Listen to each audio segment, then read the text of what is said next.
Trader YouTube viewer அனைவருக்கும் வணக்கம். நான் டேனியல் பேசுகிறேன். நம்ம இந்த வீடியோ என்ன பார்க்க போகிறோம் அப்படின்னு சொல்லி பார்த்தோம்னா 25th செப்டம்பர் 2024 அன்னைக்கு நிஃப்டி பேங்க் நிஃப்டியில் எப்படி ட்ரேட் பண்ணியிருந்திருக்கலாம் அப்படிங்கிற ப்ரைஸ் ஆக்ஷன் வியூவை இந்த வீடியோவில் பார்க்கலாம். இந்த வீடியோ உங்களுக்கு பிடிச்சிருந்ததுன்னா கண்டிப்பாக லைக் பட்டனை ப்ரெஸ் பண்ண மறக்காதீங்க. உங்கள் ஃப்ரெண்ட்ஸ் எல்லாத்துக்குமே ஷேர் பண்ணுங்கள். வாங்க வீடியோக்குள்ளே போகலாம். ஃபஸ்ட்டு வந்து பார்த்தீங்கன்னா மார்க்கெட்டில் ஒரு சார்ட்டை பார்த்தோன்னே முதல்ல தெரிஞ்சுக்கிற வேண்டியது மார்க்கெட்டோடைய ட்ரெண்டு என்ன அப்படின்னு தெரிஞ்சிருக்கணும். ட்ரெண்ட் அப்படின்னு சொல்லி பார்க்கும்போது இங்கே மார்க்கெட்டோடைய ஸ்ட்ரக்சர் படி பார்க்கும்போது ஒரு அப் ட்ரெண்ட் அண்ட் கரெக்ஷனா, ஓப்பனிங் கரெக்ஷனா, வீக் அப் ட்ரெண்டா, வீக் டவுன் ட்ரெண்டா அப்படிங்கிறத நம்ம செக் பண்ணணும். So weak up trend or weak down trend இல்லைன்னா அப் ட்ரெண்ட் அண்ட் கரெக்ஷனா, ஓப்பனிங் கரெக்ஷனாங்கிறத முதல்ல நம்ம என்ன செய்யணும் பார்க்கணும். ஸோ அது என்னென்னு பார்க்கலாம், அது எப்படி இருக்கும் ஸ்ட்ரக்சர்னு பார்க்கலாம். ஸோ ஒருவேளை ப்ரைஸ் கீழேருந்து மேலே போச்சுன்னா, கீழேருந்து மார்க்கெட் மேலே போச்சுன்னா இதை வந்து அப் ட்ரெண்ட் அண்ட் கரெக்ஷன் சொல்கிறோம். இப்படி மார்க்கெட் எல்லாமே கீழேருந்து மார்க்கெட் மேலே போகும். ஸோ இந்த 4 ஸ்ட்ரக்சரில் A1, A2, A3, A4 இந்த 4 ஸ்ட்ரக்சரில் எந்த ஸ்ட்ரக்சரில் மார்க்கெட் இருக்குங்கிறத முதல்ல தெரிஞ்சுக்கணும். ஒருவேளை ப்ரைஸ் மேலேருந்து கீழே இறங்குச்சுன்னா, மார்க்கெட் மேலேருந்து கீழே இறங்குச்சுன்னா, இது பார்த்திங்கன்னா தெரியும் உங்களுக்கு, மார்க்கெட் மேலேருந்து கீழே இறங்கு. ஸோ ஒருவேளை இது எல்லாமே பார்த்திங்கன்னா மார்க்கெட் மேலே.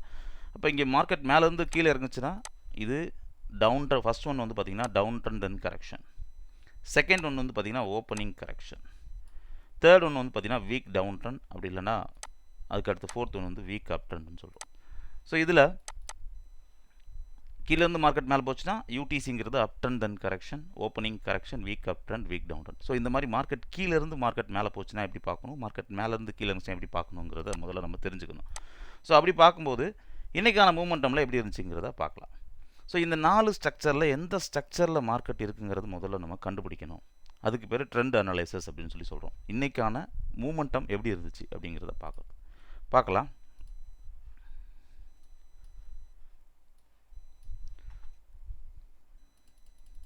ஓகே, நிஃப்டி பார்க்கும்போது ப்ரைஸ் கீழேருந்து மார்க்கெட் மேலே போகுது. ஃபஸ்ட்டு நம்ம என்ன செய்யணும் அப்படின்னா, மார்க்கெட்டில் நமக்கு முதல்ல இந்த நிஃப்டி, பேங்க் நிஃப்டி, சென்செக்ஸ் 3ஐயும் நம்ம செக் பண்ணிக்கலாம். எப்படி மார்க்கெட்டுடைய மூவ் இருக்குது அப்படின்னு செக் பண்ணலாம். எதில் நம்ம இன்றைக்கி ட்ரேட் பண்ணலாம், நிஃப்டியில் ட்ரேட் பண்ணுறாமா இல்லை பேங்க் நிஃப்டியில் ட்ரேட் பண்ணலாமா அப்படிங்கிறத பார்க்கலாம். அதுக்கு வந்து பார்த்திங்கன்னா நிஃப்டி, பேங்க் நிஃப்டி அதோடு சேர்த்து அடிஷ்னலாக சப்போர்ட்டுக்கு சென்செக்ஸும் நான் சேர்த்து பார்க்குறேன். இப்போது பார்க்கலாம். ஸோ இப்போதைக்கு பார்க்கும்போது இந்த சார்ட் கீழேருந்து ப்ரைஸ் மேலே போயிட்டுருக்கு. அப்போ கீழேருந்து மார்க்கெட் மேலே போச்சுன்னா இதில் இந்த 4 ஸ்ட்ரக்சரில் எந்த ஸ்ட்ரக்சரில் இருக்குங்கிறத கண்டுபிடிக்கணும். அப் ட்ரெண்ட் அண்ட் கரெக்ஷனா, ஓப்பனிங் கரெக்ஷனா, வீக் அப் ட்ரெண்டா, வீக் டவுன் ட்ரெண்டா அப்படிங்கிறத பார்க்கணும். இதில் பார்க்கலாம், கீழேருந்து மார்க்கெட் மேலே போகுது. மார்க்கெட் மேலே போனதுக்கப்புறம் ஒரு ரெசிஸ்டன்ஸ் எடுக்குது. அப்போ இது கீழேருந்து மார்க்கெட் மேலே ஒரு ரெசிஸ்டன்ஸ் கிடச்சிருச்சு. ஸோ அப்போ இதை வந்து நம்ம ட்ரெண்ட் ஸ்டார்டிங் பாயிண்ட், இதை வந்து R1 அப்படின்னு சொல்லி சொல்கிறோம். ஸோ ஒரு ட்ரெண்டு இதை வந்து அப் ட்ரெண்ட் அண்ட் கரெக்ஷனாக இருக்க வாய்ப்பு இருக்குது, இல்லை அப்படின்னா ஓப்பனிங் கரெக்ஷனாக இருக்க வாய்ப்பு இருக்குது. நெக்ஸ்ட்டு எடுக்கிற சப்போர்ட்டை பொறுத்து தான் இருக்குது. ஸோ கீழே என்ன ஒரு சப்போர்ட் எடுக்குது. ஸோ அப்போ இங்கே சப்போர்ட் கிடச்சிருச்சு. ஸோ அப்போ நம்ம இதை சப்போர்ட்டுன்னு சொல்கிறோம். இப்போ இதுக்கும் இடையில் நடக்கிறது மேபி கரெக்ஷனாக இருக்கலாம். பார்க்குறதுக்கு ஒரு அடிஷ்னல் சப்போர்ட் மாதிரியும் இருக்குது. அப்படியே பேங்க் நிஃப்டி பார்க்கலாம். பேங்க் நிஃப்டி எப்படி இருக்குன்னு பார்க்கலாம். பேங்க் நிஃப்டியும் அப்படி தான் இருக்குது ப்ரைஸு. பட் இங்கே வந்து கொஞ்சம் சப்போர்ட் கொஞ்சம் முன்னாடியே எடுத்த மாதிரி தெரியுது. இப்படி கிராஸாக கனெக்ட் பண்ணுற மாதிரி தெரியுது. சென்செக்ஸ் பார்க்கலாம். ஸோ இதுலேயும் அதே மாதிரி தான் இருக்குது. 3ஐயும் நம்ம அனலைஸ் பண்ணலாம். 3 ஆல்மோஸ்ட் சேமாக தான் இருக்குது. பட் நிஃப்டியோடைய சப்போர்ட் ஈவனாக இருக்குது. சென்செக்ஸோடையும் பேங்க் நிஃப்டியோடையும் பார்க்கும்போது சப்போர்ட் கொஞ்சம் பீஸ் ஆன மாதிரி இருக்குது. நெக்ஸ்ட் பார்க்கலாம். அடுத்த ரெசிஸ்டன்ஸ், இப்போ இது கண்டிப்பாக வந்து ஓப்பனிங் கரெக்ஷனாக இருக்க வாய்ப்பு இல்லை. இது ஒரு அப் ட்ரெண்ட் அண்ட் கரெக்ஷனாக இருக்க வாய்ப்பு இருக்குது. ஸோ இது வந்து பார்த்திங்கன்னா ஓப்பனிங்கில் கொஞ்சம் மார்க்கெட் மேலே பிரேக் பண்ணிட்டு கீழே இறங்கியிருக்கு. பேங்க் நிஃப்டி பார்க்கலாம். பேங்க் நிஃப்டிலையும் அதே மாதிரி கொஞ்சம் கீழே இப்படி இறங்கியிருக்கு அப்படின்னு சொல்லலாம். சென்செக்ஸ் பார்த்தோம் அப்படின்னு சொன்னால் சென்செக்ஸில் ரெசிஸ்டன்ஸ் எடுத்து ரெசிஸ்டன்ஸை பிரேக் பண்ணியிருக்கு. ஸோ அப்போ இது வந்து பார்க்கும்போது ஒரு வீக் அப் ட்ரெண்டாக இருக்குது. நிஃப்டி கொஞ்சம் மார்க்கெட் மேலே பிரேக் பண்ணிட்டு தான் கீழே இறங்கியிருக்கு. பார்க்கலாம் நெக்ஸ்ட்டு. ஸோ கீழே இறங்கினதுக்கப்புறம் திரும்ப ஒரு சப்போர்ட் எடுக்குது. கொஞ்சம் முன்னாடியே சப்போர்ட் எடுக்குது. பேங்க் நிஃப்டி எடுத்துக்கிட்டோம்னா அதே லைன்லேயே ரெசிஸ்டன்ஸ் எடுத்துக்கிட்டு இருக்குது. இன்னும் அது பிரேக்கும் ஆகலை, ஒரு கரெக்ஷனாகவும் தெரியுது. நிஃப்டி கொஞ்சம் முன்னாடியே சப்போர்ட் எடுத்த மாதிரி தெரியுது. அப்போ இங்கே அந்த சப்போர்ட் லெவல் இன்க்ரீஸ் ஆனதுனால சப்போர்ட்டை வந்து நம்ம இப்படி கனெக்ட் பண்ணலாம். ஸோ முன்னாடி இப்படி கனெக்ட் பண்ணோம் அப்படின்னு சொன்னால் அடிஷ்னலாக நமக்கு சப்போர்ட்டும் கிடைக்குது. ஸோ இப்படி ஒரு சப்போர்ட் எடுத்து போகுது மார்க்கெட். சென்செக்ஸ் எடுத்துக்கிட்டோம்னா அதுலேயும் பார்த்தீங்கன்னா சப்போர்ட் லெவல் இன்க்ரீஸ் ஆகிருக்கு. அப்போ இது வந்து இந்த மாதிரி இருக்குது. ரெசிஸ்டன்ஸும் கொஞ்சம் மார்க்கெட் மேலே எடுத்துருக்குது. அது எப்படி நம்ம கனெக்ட் பண்ணலாம். ஸோ இங்கே இப்படி தான் இருக்குது. சரி, அப்போ இது இந்த மாதிரி இருக்குது. நெஃப்டியில் இப்படி இருக்குது. பேங்க் நிஃப்டிலையும் ஒரு ஓப்பனிங் கரெக்ஷனாக இருக்குது. ஸோ புட் ஆப்ஷன் சார்ட்டை பார்க்கலாம். நெஃப்டியோட புட் ஆப்ஷன் சார்ட் எப்படி இருக்குன்னு பார்க்கலாம், இல்லை கால் ஆப்ஷன் சார்ட் எப்படி இருக்குன்னு பார்க்கலாம். ஸோ இப்போ புட் ஆப்ஷன் கால் ஆப்ஷன் அப்படின்னு சொல்லி பார்க்கும்போது 25,900 நம்ம சூஸ் பண்ணலாம். கால் ஆப்ஷன் பார்த்தோம் அப்படின்னு சொன்னால் இது வந்து ஒரு வீக் அப் ட்ரெண்ட் மாதிரி தான் இருக்குது. புட் ஆப்ஷன் எப்படி இருக்குன்னு பார்க்கலாம்.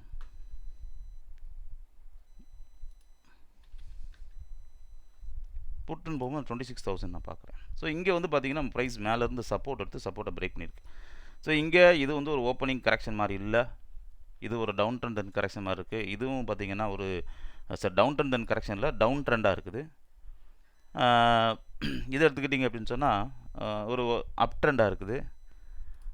இங்கே நமக்கு வந்து ஒரு அப் ட்ரெண்ட் அண்ட் கரெக்ஷன் மாதிரி இருக்குது. இது ஒரு வீக் அப் ட்ரெண்ட் மாதிரி இருக்குது.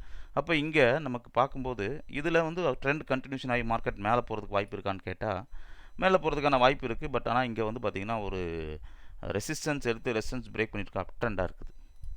இதில் ப்ரைஸ் மார்க்கெட் மேலேருந்து கீழே இறங்கி ஒரு சப்போர்ட் எடுக்காமல் கீழே இறங்கிட்டு திரும்ப மார்க்கெட்டில் அதாவது இந்த சப்போர்ட் இந்த இடத்துல எடுத்துருக்கணும். சப்போர்ட் எடுக்காமல் கீழே இறங்குனதுனால டவுன் ட்ரெண்ட் அப்படின்னு சொல்லி சொல்கிறோம். ஸோ டவுன் ட்ரெண்டுக்கு அப்புறம் மார்க்கெட் கீழே இறங்கி திரும்ப அதே லைன்லேயும் ரெசிஸ்டன்ஸ் எடுத்த மாதிரி இருக்குது. ஸோ இப்போ இங்கே ஒரு ரெசிஸ்டன்ஸ் எடுத்துருக்கு, இதில் ஒரு ரெசிஸ்டன்ஸ் எடுத்துருக்கு. ஸோ இந்த மாதிரி ரெசிஸ்டன்ஸ் எடுத்து கீழே இறங்கிட்டு இங்கே திரும்ப மார்க்கெட் மேலே போயிருக்கு. அப்போ இங்கே ஒரு சப்போர்ட். அப்போ இது வந்து மேபி இது வந்து ஒரு ரைசிங் வெஜ்ஜாக இருக்கலாம், இல்லை ஒரு வீக் அப் ட்ரெண்டாக இருக்கலாம் அப்படிங்கிற மாதிரி தான் காமிக்குது. மார்க்கெட் மேலே பிரேக் பண்ணுதா கீழே பிரேக் பண்ணுதாங்கிறத பார்க்கலாம். மேலே பிரேக் அவுட் பண்ணால் நம்ம ட்ரேட் எடுக்க முடியாது, கீழே பிரேக் அவுட் பண்ணால் ட்ரேட் எடுக்கலாம். பார்க்கலாம் எப்படி இருக்குன்னு. அப்போ இங்கேருந்து ஒரு பையிங் ப்ரெஷர் நடந்திருக்கு, இதுலேருந்து ஒரு பையிங் ப்ரெஷர் நடந்திருக்கு, இதுலேருந்து ஒரு பையிங் ப்ரெஷர் நடக்குது. ஸோ இந்த பையிங் ப்ரெஷர் ஃபஸ்ட்டோட செகண்ட் கொஞ்சம் ஈவனாக தான் இருக்குது. தேர்ட் ஒன் கொஞ்சம் பையிங் எடுத்துருக்கு, இந்த ரெசிஸ்டன்ஸ் எடுக்கல. ஸோ இங்கே ரெசிஸ்டன்ஸ் எடுத்துருச்சு. பேங்க் நிஃப்டியில் அதே லைன்லேயே கரெக்ஷனாக எடுத்துக்கிட்டே இருக்குது. இன்னும் அதை பிரேக் பண்ண முடியல. கிட்டத்தட்ட வந்து பார்த்திங்கன்னா ஒரு 1/4 மணி நேரமாக ஒரே லைனுக்குள்ளே தான் மார்க்கெட் இந்த ரெசிஸ்டன்ஸை பிரேக் பண்ண முடியாமல் ஒரே லைனில் தான் இருக்குது. இந்த லைனை பிரேக் பண்ண முடியாமல் ஒரே லைன்லேயே இருக்குது. கால் ஆப்ஷன் பார்க்கும்போது இங்கே ஒரு சப்போர்ட் எடுத்துருக்குது, திரும்ப மார்க்கெட் கீழே இறங்கி சப்போர்ட் எடுத்துருக்குது. அப்போ இது வந்து ஒரு வீக் அப் ட்ரெண்டாக இருக்குது. அப்போ இது கீழே பிரேக் பண்ணுறதுக்கான சான்சஸ் தெரியுது. அப்போ இதே டைமில் நம்ம வந்து புட் ஆப்ஷன் சார்ட் பார்த்தோம்னா இதுவும் வந்து பார்த்திங்கன்னா இப்போ இங்கேருந்து மார்க்கெட் கீழே இறங்கி திரும்ப, அப்போ இதில் போய் ஒரு ரெசிஸ்டன்ஸ் எடுத்து பிரேக் அவுட் பண்ணுச்சுன்னா இந்த லைன் வரைக்கும் போகும். ஸோ அப்போ எங்கேருந்து எது வரைக்கும் போகிறதுக்கான வாய்ப்பு இருக்குது அப்படின்னா இங்கே நம்ம ஹரிசாண்டல் லைன் போட்டு ரைட் சைடில் ப்ரைஸ் தெரிஞ்சிடும் எங்கே வரைக்கும் போகும். ஸோ 128 வரைக்கும் போகிறதுக்கான வாய்ப்பு இருக்குது. 118 மார்க்கெட் இருக்குது. இப்போ நமக்கு ஒரு ரெசிஸ்டன்ஸ் எடுத்து பிரேக் பண்ணால் நம்ம என்ன செய்யலாம், ட்ரேட் பண்ணலாம். இங்கே திரும்ப ஒரு சப்போர்ட் எடுத்து கீழே பிரேக் அவுட் பண்ணால் ட்ரேட் எடுக்கலாம். திரும்ப அதே லைனில் ஒரு சின்னதாக சப்போர்ட் எடுக்குது. சென்செக்ஸ்லையும் அதே லைனில் திரும்பவும் சப்போர்ட் இருக்குது. அப்போ இது வந்து ரொம்ப தெளிவாக தெரியுது, ப்ரைஸ் கீழே தான் இறங்க போகுது. ஆனால் நம்ம வெறும் நிஃப்டி சார்ட்டை மட்டுமே பார்த்தோம் அப்படின்னு சொன்னால் இது வந்து ஒரு அசெண்டிங் ட்ரையாங்கிள்னு சொல்லலாம், இல்லைனா ஒரு கரெக்ஷன்ஸ் இருக்குது, அந்த கரெக்ஷனில் சப்போர்ட் லெவல் இன்க்ரீஸ் ஆயிருக்குன்னு சொல்லி பார்க்க முடியும். ஆனால் இங்கே Nifty, bank Nifty, call option, put option எல்லாம் செக் பண்ணி பார்க்கும்போது தான் தெரியுது இது கீழே இறங்குறதுக்கு தான் சான்சஸ் இருக்குன்னு. முக்கியமாக புட் ஆப்ஷன் மிக தெளிவாக சொல்லுது, கீழே இறங்கினதுக்கப்புறம் இங்கே ஒரு செல்லிங் நடக்குது, இதில் ஒரு செல்லிங் இருக்குது, இந்த லைன்லேயும் ஒரு செல்லிங் நடக்குங்கிறது தெளிவாக காமிக்குது. ஸோ அப்போ இதில் இப்போ இந்த 118 பிரேக் பண்ணி மார்க்கெட் மேலே க்ளோஸ் கொடுத்துச்சுன்னா ப்ரைஸ் மேலே போகிறதுக்கான சான்சஸ் தெரியுது. இங்கே ஒரு சப்போர்ட் எடுத்து கீழே பிரேக் பண்ணுச்சுன்னா புட் ஆப்ஷனில் இங்கே ஒரு சப்போர்ட் எடுத்து கீழே பிரேக் பண்ணுச்சுன்னா இங்கேருந்து இந்த புட் ஆப்ஷன் கீழே இறங்குறதுக்கான வாய்ப்பு இருக்குது. நம்ம ஆப்ஷன்ஸ் பையர்னால இங்கே நம்ம புட் ஆப்ஷனில் ட்ரேட் பண்ணாமல் கால் ஆப்ஷனில் ட்ரேட் பண்ணாமல் நம்ம என்ன செய்யணும், புட் ஆப்ஷனில் இதை பிரேக் பண்ணால் ட்ரேட் பண்ணலாம். ஸோ அப்போ இங்கேருந்து பார்த்தீங்கன்னா மார்க்கெட் 118 பிரேக் பண்ணி மார்க்கெட் மேலே க்ளோஸ் கொடுத்துச்சுன்னா 128 வரைக்கும் போகிறதுக்கான வாய்ப்பு இருக்குது அப்படிங்கிறது தெரியுது. அதையும் பிரேக் பண்ணுச்சுன்னா அடுத்த லெவல் வரைக்கும் போகலாம். பட் இங்கே நமக்கு இந்த லைனில் சின்னதாக ஒரு ரெசிஸ்டன்ஸ் எடுக்கிறதுக்கான வாய்ப்பு இருக்குது. பட் இதில் நமக்கு வந்து ஒரு 10 பாயிண்ட்ஸ் கிடைக்குது, அரௌண்ட் வந்து ஒரு 9% ப்ராஃபிட் எடுக்கிறதுக்கான வாய்ப்பு இருக்குது. அதனால் நம்ம இந்த ட்ரேடை பார்க்கலாம். ரெசிஸ்டன்ஸ் எடுக்குது, திரும்ப அதே லைனில் ஒரு சப்போர்ட் இன்னும் அந்த இருக்குது, இங்கேயும் ஒரு சப்போர்ட் எடுக்குதுங்கிறது தெளிவாக தெரியுது. அப்போ இதை பிரேக் பண்ணி கீழே க்ளோஸ் கொடுத்துச்சுன்னா இது கீழே இறங்குறதுக்கான சான்சஸ் இருக்குது. பேங்க் நிஃப்டியில் திரும்பவும் அதே லைனில் தான் ரெசிஸ்டன்ஸ் எடுத்துக்கிட்டே இருக்குது. அப்போ இது மார்க்கெட் மேலே பிரேக் பண்ணுற மாதிரி தெரியல. கிட்டத்தட்ட ஒரு ரொம்ப நேரமாக ஒரே லைன்லேயே ரெசிஸ்டன்ஸ் எடுத்துகிட்டு இருக்கு. ஸோ அப்போ இங்கே நமக்கு இந்த புட் ஆப்ஷன் கால் ஆப்ஷன் பார்க்கும்போது மார்க்கெட்டில் இது வந்து புட்டில் ப்ரைஸ் மேலே போகிற மாதிரி தெரியுது, காலில் ப்ரைஸ் மேலேருந்து கீழே இறங்க மாதிரி தெரியுது. அப்போ நெஃப்டிலையும் கண்டிப்பாக கீழே தான் இது பிரேக் பண்ணுறதுக்கான வாய்ப்பு இருக்குது. சென்செக்ஸும் மிக தெளிவாக காமிக்குது, ப்ரைஸ் பையிங் ஸ்ட்ரென்த்து குறைஞ்சிருச்சு அப்படிங்கிறது காட்டுது. பார்க்கலாம் நெக்ஸ்ட் நடக்குதுன்னு சொல்லி புட் ஆப்ஷன் சார்ட்டை. ஏன்னா புட் ஆப்ஷனில் நெக்ஸ்ட் இந்த 118 பிரேக் பண்ணால் நம்ம ட்ரேட் எடுக்கணும். காலில் வந்து புட்டு எடுக்கணுன்னீங்கன்னா கீழே பிரேக் பண்ணி ஷார்ட் பண்ணணும்னு நினச்சிங்கன்னா இங்கேருந்து கீழே இறங்குறதுக்கான சான்சஸ் இருக்குது. பார்க்கலாம். ஸோ இங்கே வந்து பார்த்தீங்கன்னா மார்க்கெட் கீழே இறங்கி இந்த லைனை என்ன செஞ்சிருச்சு, பிரேக் பண்ணி மார்க்கெட் மேலே க்ளோஸ் கொடுத்துருச்சு. ஸோ இதில் நமக்கு ஸ்டாப் லாஸ் எங்கே வைக்கணும் அப்படின்னா இதுதான் நமக்கு ஸ்டாப் லாஸ். அப்போ 118 பிரேக் பண்ணி மார்க்கெட் மேலே க்ளோஸ் கொடுத்துருச்சு. நெஃப்டிலையும் திரும்ப அதே லைனை பிரேக் பண்ணி கீழே க்ளோஸ் கொடுத்துருக்கு. புட் ஆப்ஷனில் இந்த மாதிரி புட் ஆப்ஷனில் இந்த மாதிரி இருக்குது. கால் ஆப்ஷன்லையும் பார்த்தீங்கன்னா அந்த இடத்துல பிரேக் ஆகிருக்கு. ஸோ இங்கே எல்லாமே நமக்கு கிளியர் கன்ஃபர்மேஷனாக இருக்குது ப்ரைஸ் கீழே இறங்க போகுதுங்கிறது. மெயினாக இந்த call and put on check பண்ணும்போது ஸோ இங்கே பார்த்தீங்கன்னா நெக்ஸ்ட் கேண்டிலில் பிரேக் நடந்துருச்சு. இங்கேயும் பார்த்தீங்கன்னா பிரேக் நடந்திருக்கு. நெஃப்டிலையும் பிரேக் ஆகிடுச்சு, சென்செக்ஸ்லையும் பிரேக் ஆகிடுச்சு, கால் ஆப்ஷன்லையும் கீழே பிரேக் ஆகிடுச்சு. ஸோ அப்போ இதுக்கு முதல்ல நம்ம இந்த 5 சார்ட்டையும் செக் பண்ணும்போது தான் இது தெரிய வருது. ஒன்லி ஒரு சார்ட்டை மட்டும் நம்ம பார்த்தோம்னா நம்ம இதை கண்டுபிடிக்க முடியாது. ஸோ அதனால் இங்கே நம்ம 5 சார்ட்டையும் என்ன செய்யணும், நம்ம இங்கே செக் பண்ணணும். ஓகே, இப்போ நம்ம பார்க்கலாம் நெக்ஸ்ட் இந்த புட்டோடைய டார்கெட் ரீச் ஆகுதுன்னு பார்க்கலாம். ஸோ அப்போ நமக்கு இந்த பிரேக் ஆகிடுச்சு. இங்கே 112 பிரேக் பண்ணி க்ளோஸ் கொடுத்து அப்போ இங்கே ட்ரேட் எடுக்க போகிறோம். இங்கேருந்து இது வரைக்கும் போகிறோம். ரெண்டாவது கேண்டில்லையே என்ன செஞ்சிருச்சு, அந்த டார்கெட்டை ரீச் பண்ணிடுச்சு. கிட்டத்தட்ட நம்ம வந்து ஒரு 5 to 10% நம்ம ஒரு 10 மணிக்கு மேலே நம்ம நினச்சிட்டு அந்த ட்ரேட் எடுக்கிறோம். ஸோ இதுக்கு பேர் வந்து பார்த்திங்கன்னா வீக் டவுன் ட்ரெண்ட் அப்படின்னு சொல்லலாம். இதை பார்க்கும்போது ஒரு வீக் அப் ட்ரெண்ட்னு சொல்லலாம். இதுவும் பார்த்திங்கன்னா ஒரு வீக் அப் ட்ரெண்டாக தான் நம்ம இதை பார்க்குறோம். மெயினாக சென்செக்ஸை கம்பேர் பண்ணும்போது தான் இது தெரிய வருது. அப்போ இன்றைக்கி நடந்த ஸ்ட்ரக்சர் என்னன்னு சொல்லி பார்த்தோம்னா இந்த ஸ்ட்ரக்சரில் நம்ம நினச்சிருக்கோம் ட்ரேட் எடுத்திருக்கோம். தேர்ட் ஒன் A3 அப்படின்னு சொல்லி. இப்போ மார்க்கெட்டில் நமக்கு முதல்ல ட்ரெண்ட் என்னன்னு கண்டுபிடிக்கணும். அந்த ட்ரெண்டுக்கு ஏற்ற மாதிரி தான் நம்ம என்ன செய்ய முடியும், இதில் ட்ரேட் பண்ண முடியும். ஸோ நெக்ஸ்ட் வந்து பார்த்திங்கன்னா ப்ரைஸ் அதுக்கப்புறம் அதையும் அந்த இடத்துல சின்னதாக ரெசிஸ்டன்ஸ் எடுத்துச்சு. அடுத்து இந்த ஹைக்கும் என்ன செஞ்சிருச்சு, டார்கெட் போய் ரீச் ஆகிடுச்சு. ஓகே, ஸோ இன்றைக்கி மார்க்கெட்டில் எப்படி மூமெண்டம் நடந்துச்சு அப்படிங்கிறத நான் போட்டிருக்கேன். இந்த வீடியோ உங்களுக்கு பிடிச்சிருக்குன்னு நினைக்கிறேன். இந்த வீடியோ உங்களுக்கு பிடிச்சிருந்ததுன்னா கண்டிப்பாக லைக் பட்டனை ப்ரெஸ் பண்ண மறக்காதீங்க. உங்கள் ஃப்ரெண்ட்ஸ் எல்லாத்துக்குமே ஷேர் பண்ணுங்கள்.